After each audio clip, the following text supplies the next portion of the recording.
Hello there, this is Benny. And this is Kyle. And you're listening to The Doctor's Watcher, the Rocket Saboteurs podcast about every episode of Doctor Who. No, we don't want to sabotage any rockets. We love rockets, Kyle. It depends on the rocket, but we do love a lot of rockets. That's true. Some rockets deserve to be sabotaged. Maybe. If it's a cyber rocket. Indeed. Kyle. So, this has been a week. Yes, we are recording this November 9th, folks. We are. This is, if you're not looking at your calendar right now, or you've blocked certain dates out of your memory. We wouldn't blame you. We wouldn't blame you. This is the first episode that we've recorded after the 2024 U.S. presidential election took place. Yes. And I think we are both quite unhappy and displeased with the results. Yeah, whole mix of emotions. Yeah.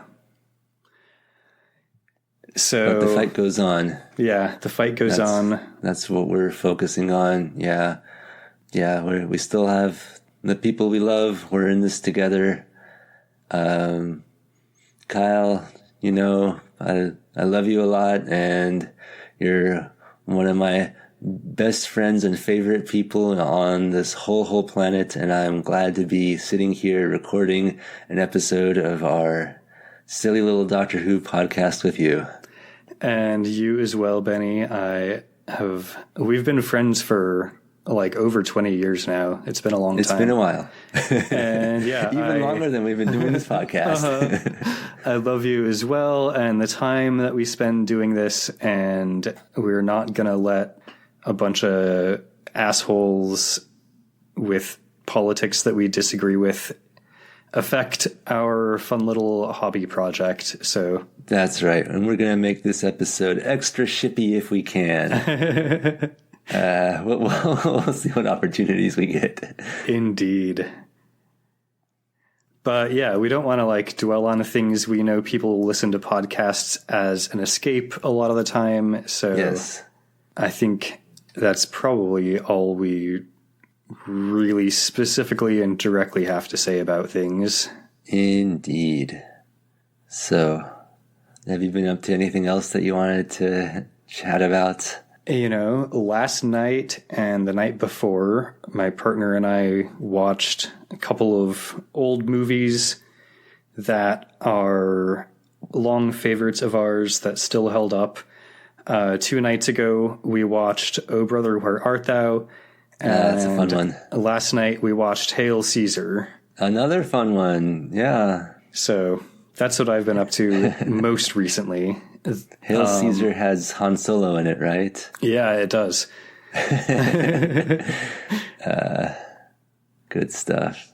We've been mostly watching episodes of Star Trek shows. We've been watching some TNG, some Voyager, new episodes of Lower Decks, because those are coming out. Which is it's very been a great exciting. season so far. It has. Loving it. The most recent episode, which was A Farewell to Farms. Yes. We were watching it, and my partner's like, oh man, Benny's going to love this one. Your partner was right. Your partner was absolutely right. Uh-huh. I mean, she knows me pretty well, and that episode was very clearly right up my alley. Yeah. That's the latest episode of the Star Trek franchise that came out. But I also wanted to tell you about an episode of Star Trek the Original Series that came out. On October 20th, 1966, there was an episode called What Are Little Girls Made Of? It was about Nurse Chapel's long-lost fiancé who has been making androids, including hot lady androids. And listeners, if you've ever seen the picture of Kirk holding like a broken stalactite or something that looks like a dick, that is from this episode. Nice. And then 2 days later, on October 22nd, 1966, an episode of Doctor Who aired.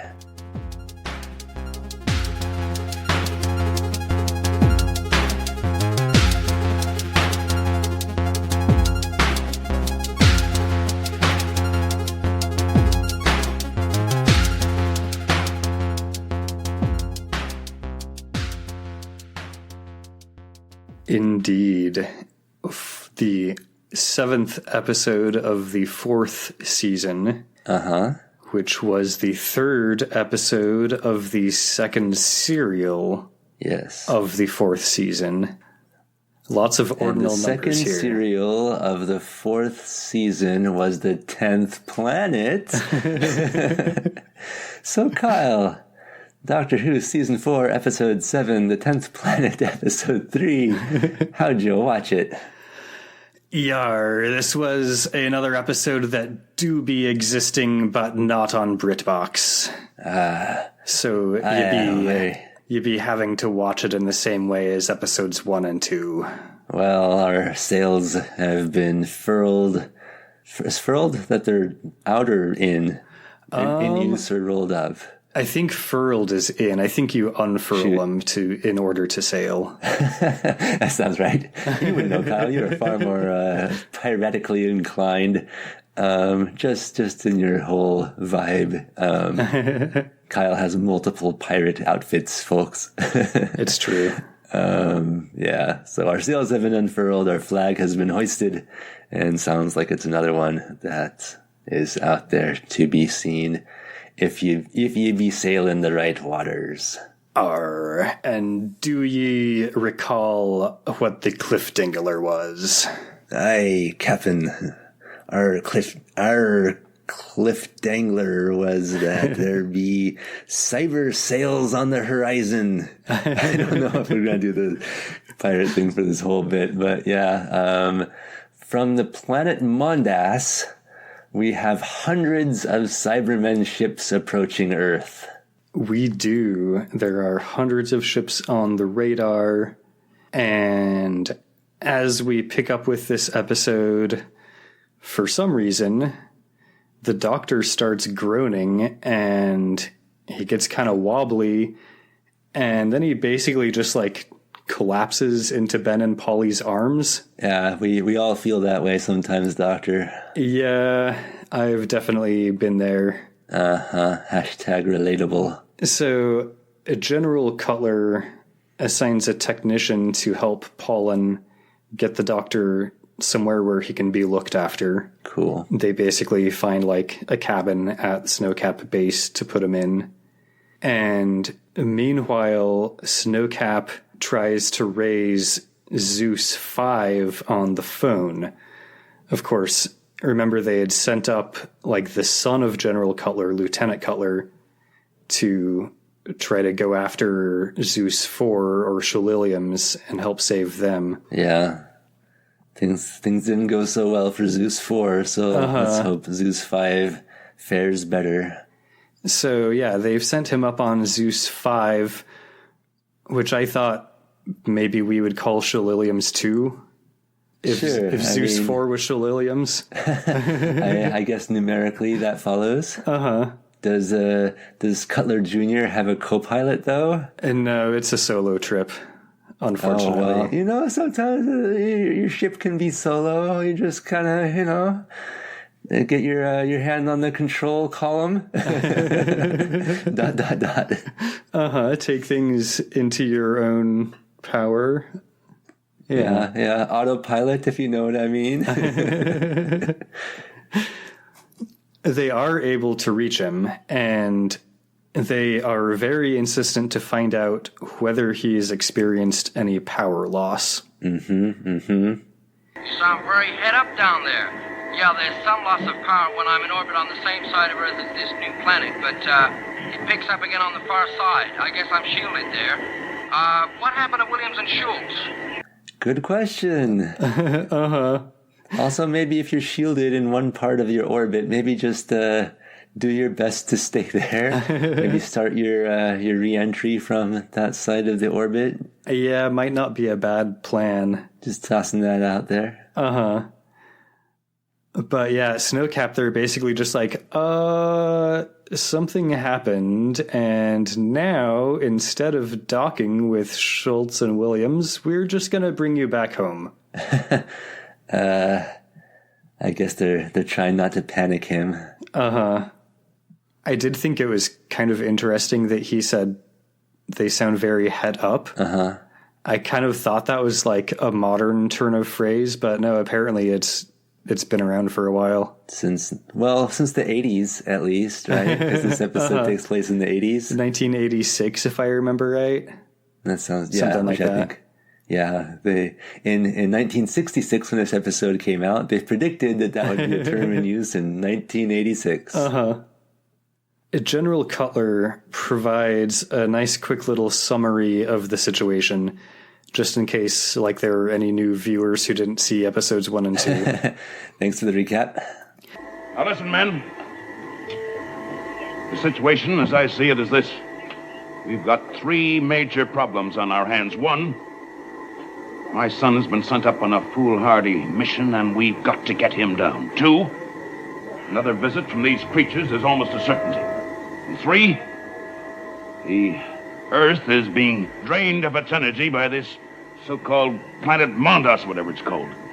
That was a good summary. Yeah, I like the bullet points. Yeah. His proposal to deal with all of this is to use the Z-bomb to destroy Mondas. Wow, we started at A-bomb and we're all the way up to Z-bomb already. I guess they went from A-bomb to H-bomb, so sometimes you can skip a few letters. They're like, that the Z-bomb is to the H-bomb what the H-bomb is to the A-bomb. Sure, I think that. Why not? He would need authority from Geneva to use the Z-bomb. Yeah. So he starts trying to call General Secretary Wigner on the phone. Cool. He asks Wigner for authority to use the bomb, and Wigner's like, dude, no, that could potentially fuck up Earth too. We have to consult our scientists about what might happen. So don't do it. Maybe start with a Q bomb or ST. Maybe start with one of the other bombs. M bomb right in the middle, kind of see what happens. Just drop a big old F bomb. So he tells Cutler not to use the Z bomb, and Cutler's like, Yes, sir. But you do give me authority to take any action necessary against the Cybermen? Including using the Z bomb. I feel like there's a bit of a loophole here. Yeah, Wigner's not really thinking about that. He's just like, yeah, sure, of course. And okay, all right. Cutler's like, cool, and hangs up and immediately orders his people to start the Z-bomb countdown. Barclay's like, dude, the radiation from the Z-bomb could kill basically everyone on the side of the Earth that's facing Mondas when it goes off. And the general's like, that means we have a 50-50 chance. He says that also might sort of supernova Mondas into a new sun or something. Oh, dang. And it would certainly destroy the Shilliliums too. Oh, dang. You think that would stop the general? But no, General Cutler's just then program it to go off when my son's space capsule's on the other side of Earth from it. All right. Well, we'll see. Ben objected to the whole plan too much and too hard, pissed General Cutler off. So now he's getting escorted out of the room to basically go get locked up in the cabin that the doctor's in. Oh, dang. As he gets taken out of the room, he suggests to Polly that maybe she should try to get Barclay on their side, since Barclay seems not very cool with the Z-bomb. Yeah. Ben gets locked into the cabin with the doctor. He tries to wake the doctor up, but he can't. Oh, dear. So there's no nurse or anyone checking on the doctor? They just sort of laid him down and left him there? Yeah, it kind of seems like that's what happened. Jeez, you guys, come on. Put him in the bunk, basically. You gotta care for your seniors here, people. Mm-hmm. Yeah, seriously. Ben does check the door and verifies that it is in fact locked. He is actually locked into this room. Mm-hmm. The DM's not just like trying to pull one of those fast ones on him where it's like, oh, you never actually checked the door. You only checked to see if it was trapped. You didn't check to see if it was locked. But no, it is actually locked. He's not able to easily pick it. He fails his lockpick roll. So he rolls an investigation check on the room in general, and the DM's like, you notice a ventilation shaft up on the wall. Nice. Then you're as good as escaped already. So Ben goes to take a closer look at the ventilation shaft, and we cut away over to the laboratory where they're basically doing the final bomb assembly on the Z-bomb. Oh, and what does a Z-bomb look like? We mostly see kind of like the cylindrical rocket. I think there was, like, we see kind of a rounded cone at the top of it, and they're mostly just like messing in a panel with like wires and stuff. Sounds bomb-like? Missile-like? Cutler and a bomb technician have this conversation where the tech tries to remind Cutler of the potential radiation effects of the bomb. I'm not sure if this tech was Barkley or not.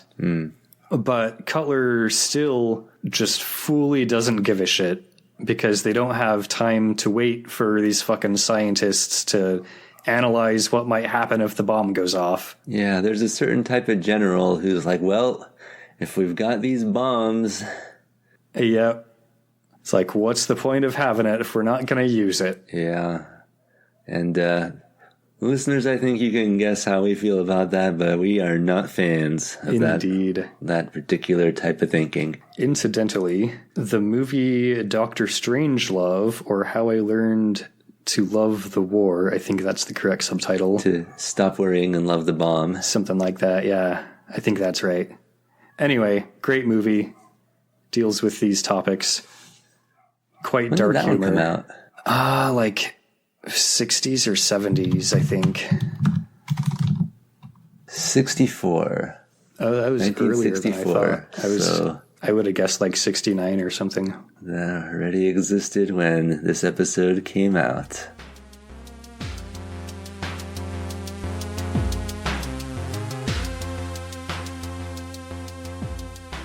Quite the episode, And I trust you are enjoying this podcast.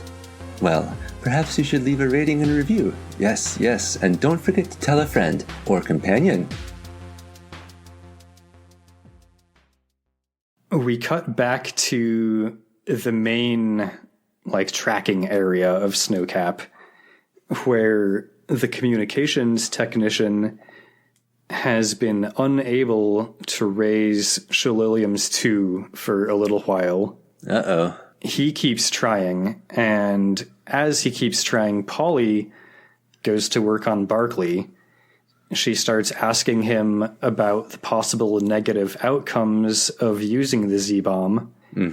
And he starts describing to her how basically lots of the life on Earth in general would be, like, fucked over for several years to come. Yeah, several years, probably. More than a few.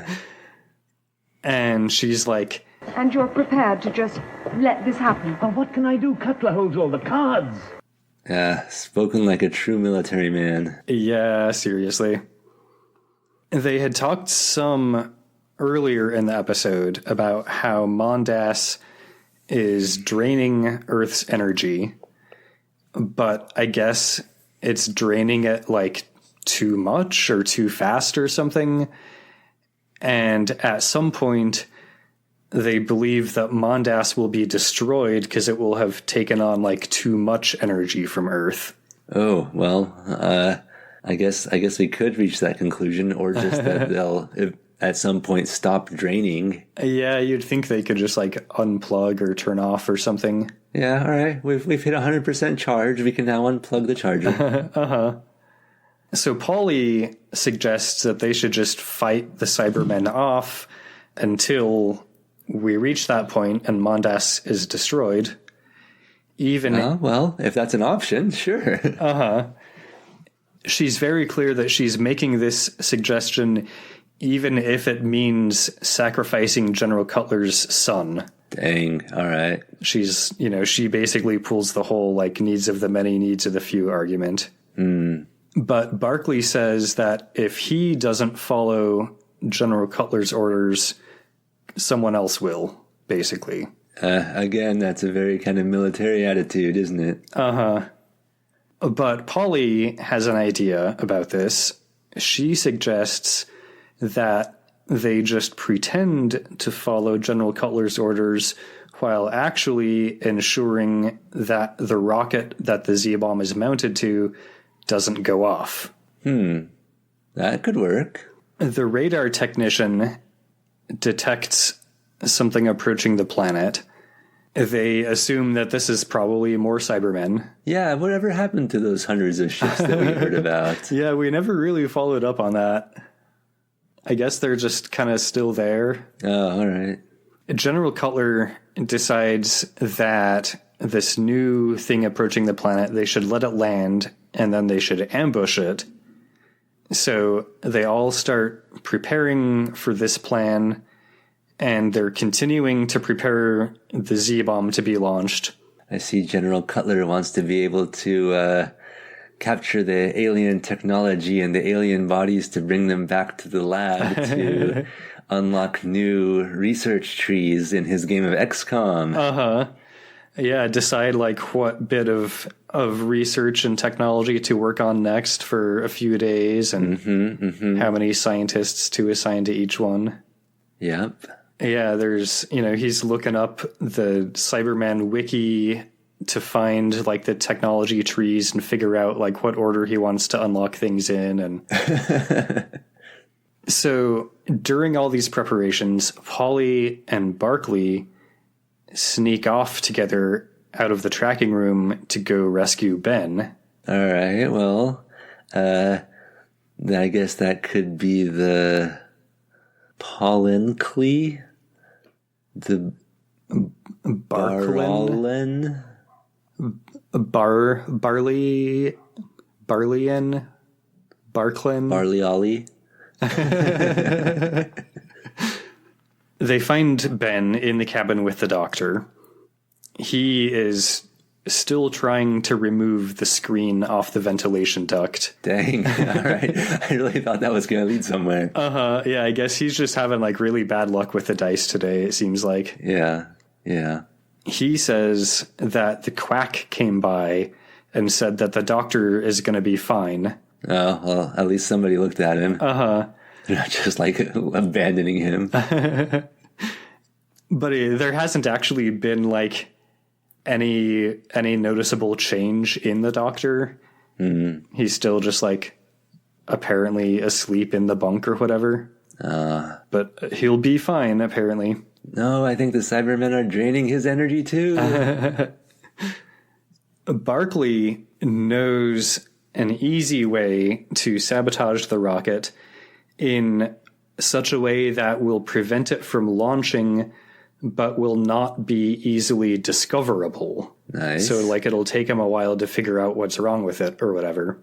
Sounds like he knows the right panel to unplug. The one that's really hard to reach. Of course, this panel, though, is, like, physically on the rocket, so you need to, like, actually be physically present at the rocket in order to carry out the sabotage. It's going to be a stealth mission. Right. There's a guard and an engineer there, so... Who are patrolling on a set route. And who like to stop at the same point each time and look around and then keep going. Of course, you can just, like, rush in, guns blazing, but you get a lot more points if you're able to do it stealthily. Of course, yeah. You got to unlock the best ending. So, luckily, it turns out, this ventilation shaft that Ben is trying to break into leads directly to the rocket room. Clearly, we're now moving on to the next paragraph in the module. It just all goes chronologically. Barkley takes a look at the ventilation shaft, and he doesn't think that he would fit down it, but Ben is a smaller dude than Barkley is, and it seems like Ben's probably going to fit. So yeah, I mean, that was his plan originally. Yeah. Barkley just gives Ben all the instructions on like what he needs to do to sabotage the rocket once he gets there. And I guess Polly's not going with him? And no, it wasn't clear what Polly's role in this plan was. Well, it's 1966, so yeah, the answer may not be particularly thrilling. Outside, a model of a flying saucer gets lowered on wire down to a model of the ground. Yes, that's what we're here for. And then we cut to a bunch of Cybermen marching through the snow. When it's being lowered on the wire, is it making a noise like wee wee wee wee wee wee wee wee wee? Probably. Or something along those lines. These Cybermen marching through the snow don't see where there are a bunch of guards like hiding in the snow, basically, with just a bunch of handheld spotlights poking out. And as the Cybermen march past them, they all get handheld spotlit and fall to the ground dead. See, that wasn't so hard. These Cybermen ain't shit. Yeah. So yeah, General Cutler's plan of ambush actually worked quite well. Well, if only there were only one flying saucer. They're like, all right, one down, hundreds to go. Yep. I think it was only thanks to the BBC budget that we had such an easy time that time. Ben is crawling through a very spacious ventilation duct. Pretty sure Barkley easily could have fit. Yep. A staple in every stealth game. He's, like navigating which duct to turn down and whatnot, and makes his way to the specific screen that exits into the rocket room and whatnot. Of course, when he gets there, there's somebody in the rocket room, so he just kind of like waits still in the ventilation duct for a minute. He's another classic that when you get there, then you hear the characters inside saying something plot relevant while standing near the duct to make sure that you listen. And then they turn and leave, and the game clearly indicates to you that you can enter the room now. So while he's waiting, they actually get summoned out into the hallway to meet with Barkley. So Barkley better book it. Get back out there. Oh, no, Barkley is there. Like, I think this was the plan, was for Barkley to get them out of the room. That would make sense. A good distraction. So they leave the room. Ben's able to open up the ventilation screen and get into the room. I guess they're easier to open from the inside. Meanwhile, Polly is still in the doctor's cabin, and she hears a noise outside, and so she hides under the covers. It's like a couple of bunks, doctor's in one of them. She hides under the covers of the other one. So when a guard comes in to check on things, he just sees that there are two prisoners here. And that's good enough. He leaves. Job well done, guard. 10 out of 10. Outside, the guards who ambushed the Cybermen come out of their hiding spot, and they collect all the handheld spotlight weapons from these dead Cybermen. And inside, General Cutler notices that Barkley is not around, so he goes to look for him, and he finds him outside the missile silo, basically. He starts wondering, what's going on, and Barclay tries to stall the general, but Cutler just kind of like pushes past him and barges into the silo, where he finds Ben right in the middle of sabotaging shit. Oh, gonna have to load your save game. Yeah. Unfortunately, Ben was playing on Iron Man mode. Dang it, man, you're just too much of a pro gamer. So he pulls Ben away from the rocket. He flips him over like the guard railing. You know, they're kind of like dang. up on a catwalk. So he flips Ben like over the guard railing, and Ben falls to the lower level of the room. Oh, yikes. We got stunts in this episode. The general tells a technician to check the rocket and like see what Ben was doing, basically. Mm-hmm. And Barclay's like, I can explain. And the general's like, cool, do it. Give me your explanation after we launch this fucking thing. Yeah, about that. Back in the main tracking room, they're able to reach Sholilium's 2 on the monitor again. And Lieutenant Cutler up on the ship says that he has still not seen any sign of the Cybermen's spacecraft himself.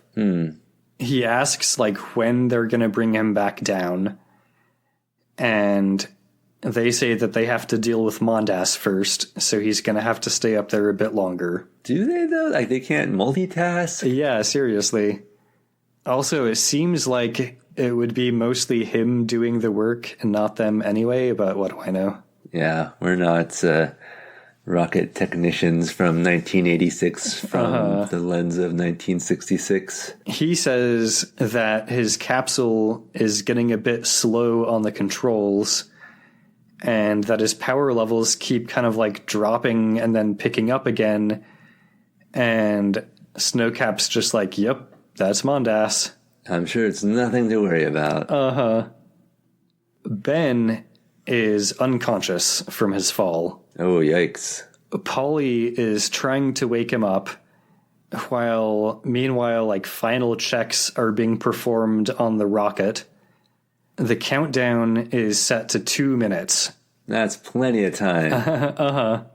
If it had been 30 seconds, I'd be like, all right, that rocket's going to launch. If it's 2 minutes, we still have a chance. Ben wakes up, and Polly starts trying to ask him if he finished the sabotage or not, but he can't really remember if he did, and he can't really think. He's got like a huge headache. Oh, sounds like a concussion. So yeah, Polly doesn't really know the concussion protocols, so she's not really doing it, but she probably ought to have. Well, according to the fan fiction that I'm writing right now, it starts with smooching. That seems like a good concussion protocol. Just kind of see how they react. Listeners, I am not a medical professional. Please don't take this as medical advice. The countdown does get briefly paused because there's a minor fault with the range computers. I wonder if that's related. Yeah, it seems like it might be, but then that fault gets cleared and they resume the countdown. Wonder if the range computers were like, wait a second, clearly the measurements of how far this is going to fly are off because this is telling me to fly to a planet that's not supposed to be there. As the countdown reaches T-minus a minute 25. Still plenty of time. A hatch opens outside on the surface, and the missile is raised up out of the hatch, like getting into position for launch. Sounds exciting. At T-minus 1 minute, the rocket's cables and gantry are removed. The countdown continues, and Polly comments to Ben that they'll know soon whether he was successful or not. And then the words on the screen say, Doctor Who, William Hartnell? Just about. The countdown gets down to T-minus 10 seconds, Classic. And at the 10-second point, then they start counting like each individual second, 10, 9, 8, etc. Mm-hmm. They stop the verbal count at 2, and then, 2 seconds later, the engines ignite. Uh-oh, and that wasn't supposed to happen. Music plays, and the N's and the X's and the O's and the Z's scroll across the screen, and the words say, Doctor Who, William Hartnell, General Cutler, Robert Beatty.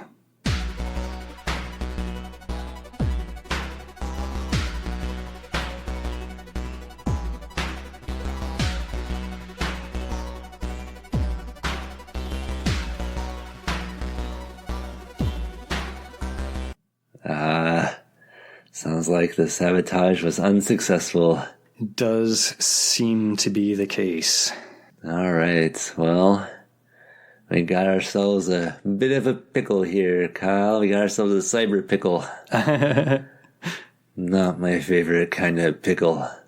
I do like pickles, though. Yeah, I'm generally also a fan of pickles, but I don't think I would put a cyber pickle on my sandwich. No, not even if it was a cyber sandwich. They say you should have friends who are like one who doesn't want their pickle and one who will eat the pickle. Well, my partner doesn't like eating the pickle that used to come with their sandwich that he got from the sandwich place nearby. And I would always eat their pickle and my pickle, and I love them. Nice. Anyway, well, that was an interesting episode. Very, very little Cybermen content in this episode. Yeah. Other than that one flying saucer that everyone just instantly got spotlighted. Yeah, like this, kind of the whole episode was just kind of a bottle episode inside of Snowcap for the most part. Yeah. I guess we did like get one scene in Geneva with, the General Secretary Wigner or whatever. Mm-hmm, and yeah, we had like the group of Cybermen that got ambushed, but that was about it. Yeah. What's going on with the Doctor? Is he okay? Well, on that note... Oh, was it not William Hartnell? Was he on vacation? Not quite. He was unfortunately not feeling well and sent a telegram calling in sick. So, yeah, they basically just like wrote him out of the episode and gave most of his lines to Ben instead.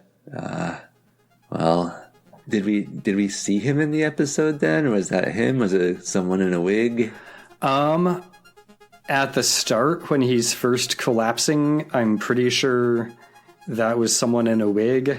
Like, I think we only saw him from behind. Mm. And kind of similarly, like, as they're taking him to the cabin, and then, like, once he's in the cabin and in the bunk, we pretty much just, like, don't see him at all. They just kind of, like, keep his bunk out of the camera angle.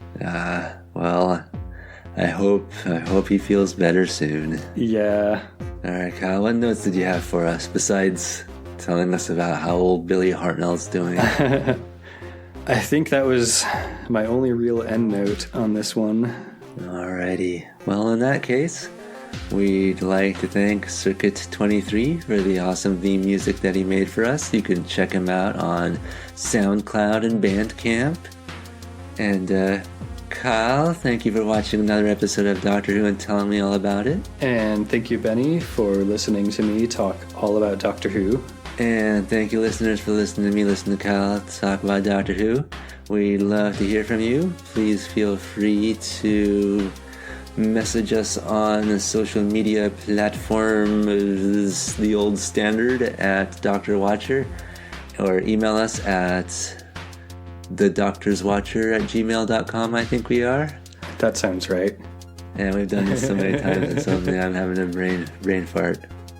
Alright, well, listeners, if you love us, and we hope you do, please leave us a 5-star review and tell a friend. Indeed. And come back in 2 weeks to find out what happens with the 10th planet. Yeah. Come back in 2 weeks for 10 planets and 4 seasons and 8 episodes. And all sorts of numbers. Indeed. We'll see you later. Bye. Bye.